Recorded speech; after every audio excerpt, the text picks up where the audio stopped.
Buenas noches, queridos alumnos, nuevamente hoy en la especialización de Derecho Administrativo Virtual,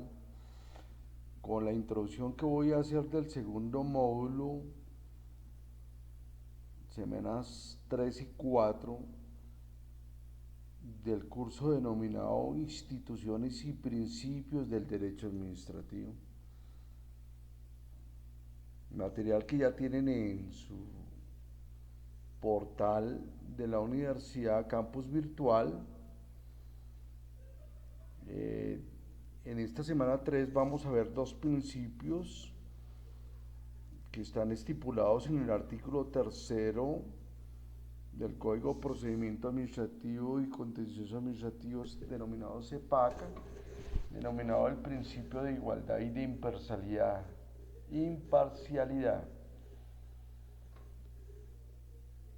Como ya lo planteamos, este principio de igualdad lo traemos a estudio tal y como lo presenta el numeral segundo del artículo tercero del CEPAC, que manifiesta a renglón seguido lo siguiente: en virtud del principio de igualdad, las autoridades darán el mismo trato y protección a las personas e instituciones que intervengan en las actuaciones bajo su conocimiento. No obstante,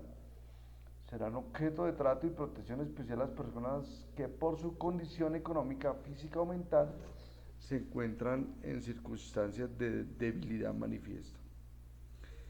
El CEPACA, Ley 1437 del 2011, concibe este principio de igualdad como una correcta aplicación del derecho de igualdad,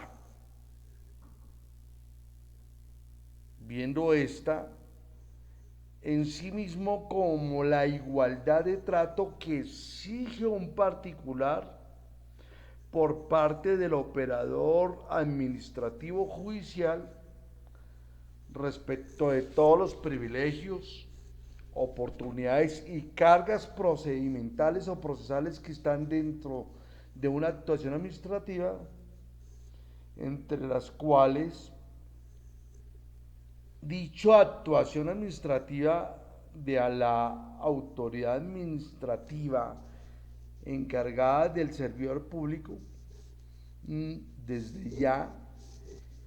queda rechazado de plano todo tratamiento desigual por parte de las autoridades administrativas. Este principio, como lo hemos venido manifestando, todos los 14 principios que vamos a ver y que están consagrados en el artículo tercero del CEPACA, provienen, por supuesto, del orden constitucional, son de jerarquía constitucional,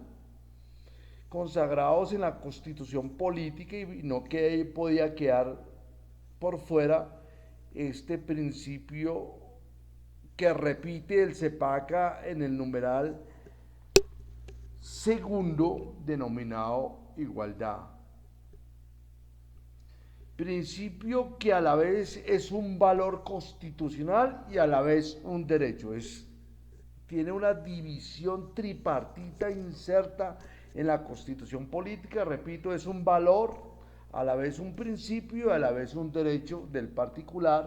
y es un derecho constitucional fundamental que, cuando se viola, admite acción de tutela para proteger el mismo. Con la expedición de la Constitución de 1991 y de manera particular con las prolijas sentencias que han generado precedente jurisprudencial de la Corte Constitucional y por ende han generado doctrina constitucional, este principio consagrado en el CEPACA de la igualdad también es un derecho fundamental, el mismo que ha cobrado especial trascendencia como postulado fundamental del Estado Social de Derecho. Acuérdense de esa triada: principios, fines y funciones del Estado. Y aquí podemos mirar esa triada con respecto al principio de la igualdad, que a la vez es un valor y un derecho fundamental, pero tiene que estar consagrado para establecer y hacer resaltar el Estado social de derecho y, por supuesto, para cumplir los fines del Estado. También les traigo en estas lecciones algunos apartes de la sentencia de la Corte Constitucional, donde manifiesta que efectivamente la igualdad cumple un triple papel en nuestro ordenamiento constitucional, porque ya lo dijimos que es un valor, un principio y un derecho constitucional fundamental. El principio constitucional de igualdad,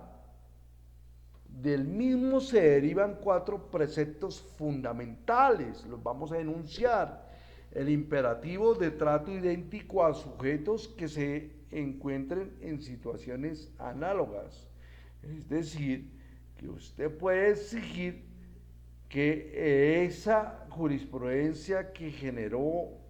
la garantía de este principio constitucional lo puede solicitar que de manera analógica se aplique al caso en particular. El segundo, el imperativo de trato diferenciado a sujetos que se encuentren en circunstancias opuestas o sin ningún elemento de convergencia. El tercero, habla del imperativo del trato análogo a individuos que se encuentran inmersos en circunstancias fácticas que tengan tanto elementos comunes como diferenciales, siempre y cuando, óigalo bien, siempre y cuando primen los elementos que convergen para hacer aplicativo este principio de la igualdad como un trato análogo. Y por último, el imperativo trato diferencial a individuos que se encuentren inmersos en circunstancias fácticas que tengan tanto elementos comunes como diferenciales siempre y cuando primen los elementos divergentes. De lo anterior, dijo la Corte Constitucional que era forzoso deducir que la igualdad positivizada por el constituyente de 1991, es decir, fue el querer del constituyente derivado secundario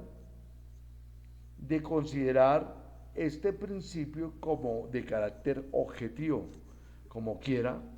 que la cláusula genérica que la contiene lleva implícitamente el reconocimiento de la diferencia, de la pluralidad, el reconocimiento de la diversidad, que hace absolutamente inviable un enfoque meramente formal del principio constitucional denominado la igualdad. Asimismo, es el Tribunal Constitucional colombiano el que ha dicho que el aparato legislativo al momento de legislar también tiene que aplicar dicho principio constitucional de la igualdad, porque debe prevalecer el interés general, el interés común, y ha sido enfático en manifestar que la necesidad de garantizar la igualdad con relación a todos los fenómenos que se presentan en una sociedad determinada deben nacer a la vía jurídica exigiendo soluciones basadas en la protección de los derechos constitucionales. Ahí les traigo en estas lecciones algunos elementos o algunos ejemplos claros de cómo se consagra el principio de igualdad en nuestro Estado de Derecho, en nuestro Estado social de Derecho, y que por supuesto a través de las prolijas sentencias que se convierten en presente jurisprudencial, la Corte Constitucional ha dictado doctrina constitucional para establecer que efectivamente la igualdad debe proligerar, debe estar por encima efectivamente de los derechos particulares en tal sentido. Siguiendo en ese orden que trae el CEPACA, el principio, lo vamos a ver también en esta semana tercera, sobre el principio de imparcialidad que se presenta también en el artículo tercero, pero en el numeral tercero. Y habla de que en virtud del principio de imparcialidad, todas las autoridades administrativas deberán actuar teniendo en cuenta que la finalidad de los procedimientos consistentes en asegurar y garantizar los derechos de todas las personas se deben hacer sin discriminación alguna y sin tener en consideración factores de afecto o interés y en general cualquier clase de motivación subjetiva. Al respecto es preciso traer algunas lecciones explicadas por el maestro Santos, gran compañero mío de varias universidades, donde manifiesta que la imparcialidad constituye uno de los pilares principales, fundamentales de principios de la administración pública que ahí se encuentran establecidos en el artículo 209 de la Constitución Política. Es de la Constitución Política de dicho artículo mencionado que recoge y se trae, muta al artículo tercero del CEPACA, agregando el mismo principio constitucional de constitucionalidad denominado la imparcialidad y con cómo muta a este CEPACA, pues para que la administración con objetividad clara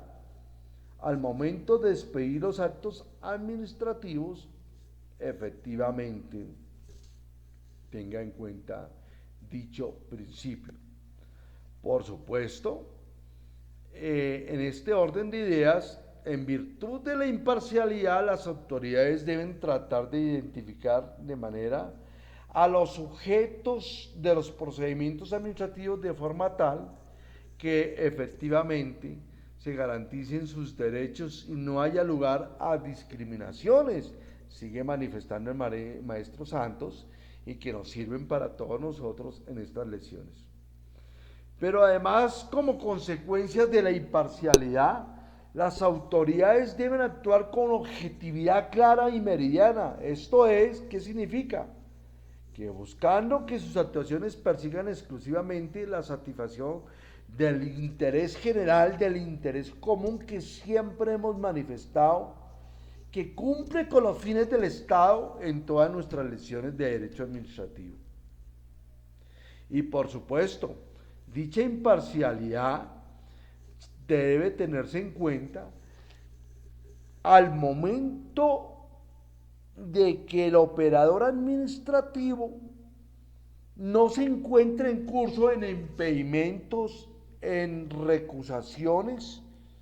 por aquello de que quiera favorecer a un familiar, a un amigo y por supuesto se desvía del orden del fin de los actos administrativos, que es garantizar el Estado Social de Derecho. Claro, el mismo CEPACA trae en su artículo 11 y 12 estas dos instituciones denominadas impedimentos y recusaciones, que tienen que ver con este principio constitucional y que hoy repite el artículo tercero del CEPACA denominado el principio de imparcialidad. Se refiere a la objetividad en todas las decisiones de los operadores administrativos para que ellos excluyan a todos sus familiares o los intereses particulares. En estas anteriores disertaciones dejo claro la introducción que deben estudiar y que deben aprender ustedes en esa tercera semana, para decirles a todos ustedes que la semana cuarta del módulo 2 ustedes van a analizar y a leer una sentencia y se van a dedicar única y exclusivamente a esa sentencia. En su oportunidad hablaremos y profundizaremos estas lecciones en el encuentro sincrónico. Un fuerte abrazo a todos ustedes, queridos alumnos.